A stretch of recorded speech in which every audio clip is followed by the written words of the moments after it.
So people ask me all the time. They're like, "Hey, what? How do I come to an understanding and knowledge of all truth?" And this is an important question that has been asked throughout the ages by people kind.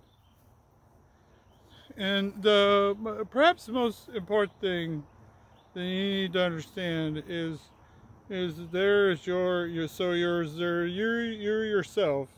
Okay, so you got yourself, but yourself is not really yourself. You're not really yourself because we're all we're all part of a universe. Because you have, so it used to be like there was one point in time of like, hey, everything in the whole universe was like a little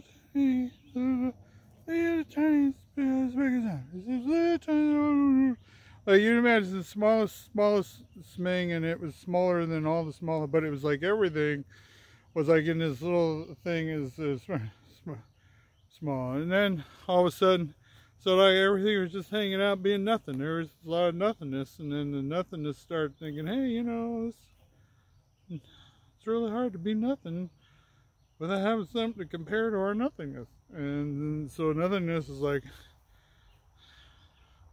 well, if we're nothingness, then, well, nothing is actually something. I mean, something, you know, something isn't nothing. Nothing isn't something. Well, nothing is something, and because if you have a bracket of things that are things, you know, no thing is actually would be qualified as a thing. It's kind of a conundrum, and then all of a sudden it's like, hey, this is we have an infinite regression of nothingness, which is something. So then as they're trying to just like this is such a crazy concept that nothingness couldn't figure out how to not be something while still maintaining being nothing, and so then just got so crazy that they just decide, well, we need to have something so that we can be nothing. And so then the little tiny thing and just everything that was actually nothing, like just like real fast, just, and then so we had nothing, and then all of a sudden we had everything. Like all see, it was like everything, right? And then, but see, why were all of like there? Then we were all just everything, and we're just one.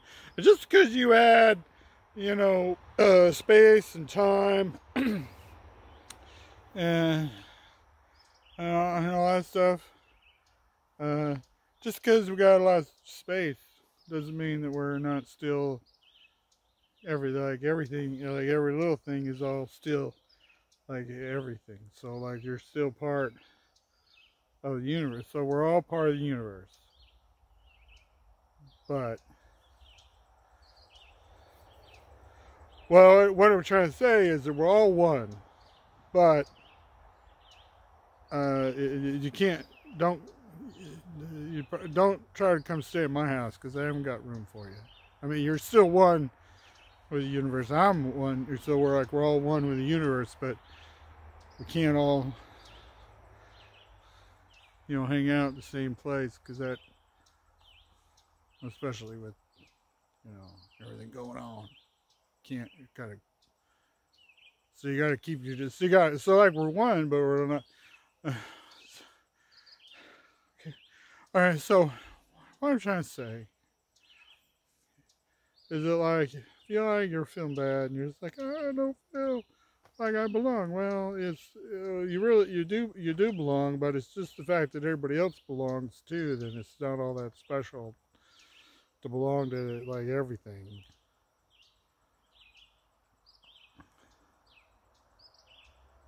Well, okay, so what I'm trying to say is that, well, you're one with the universe, and this is really important, except for that, well, you're still you, but you're not the you that you think that you are. You're just sort of, you still gotta pay your bills, so, or I wouldn't go robbing a bank or anything. They're like, hey, why'd you rob the bank? And you're like, well, because technically it's my bank because everything is all interconnected. So all that stuff in there is still my stuff. And they're like, I think that's how this works right now. I mean, if you want to go be one with the universe, you should go hang out, like drive out in the middle of the desert, stare at the stars. You can go be one with the universe over there, but you can't be one with the universe with all my stuff. You can't just go steal other people's, stuff because you're not. So what I'm trying to say, okay. So the important message today is that you're one with the universe, and you can be in harmony with the universe, and you feel really good. But you can't. Well, you don't really make any money off of it. You're not really getting anything out of the deal, so it's kind of a.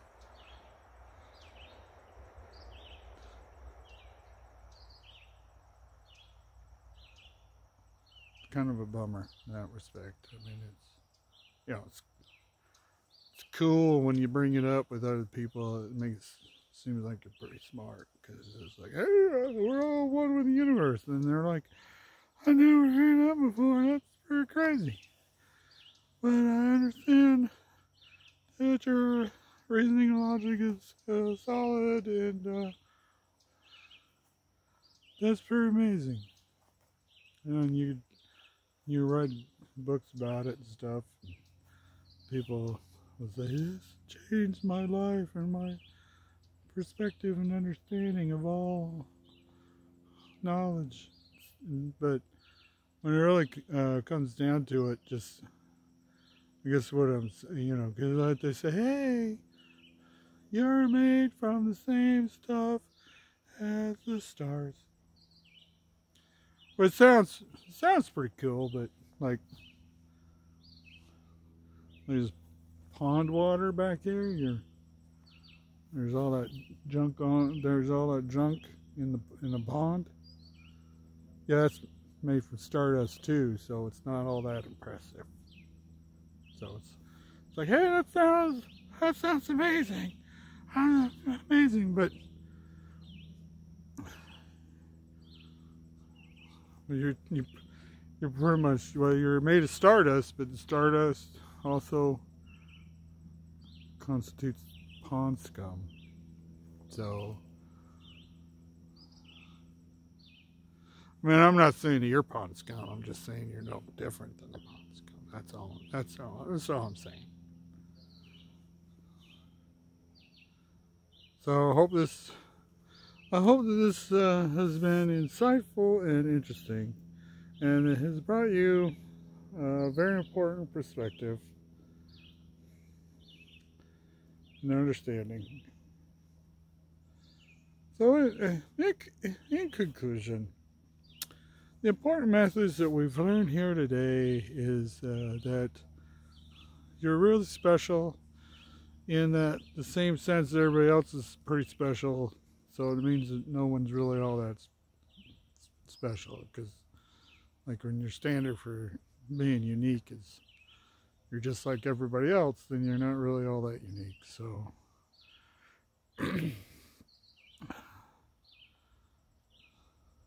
I hope this has brought you peace and happiness, knowing that well, at least we got something. We're not nothing anymore. Now we're, well, even though, nothing is something, but, so I hope this has brought you some peace. That you're nothing. But like in a good way. You're like you're like something, but you're not. I, okay.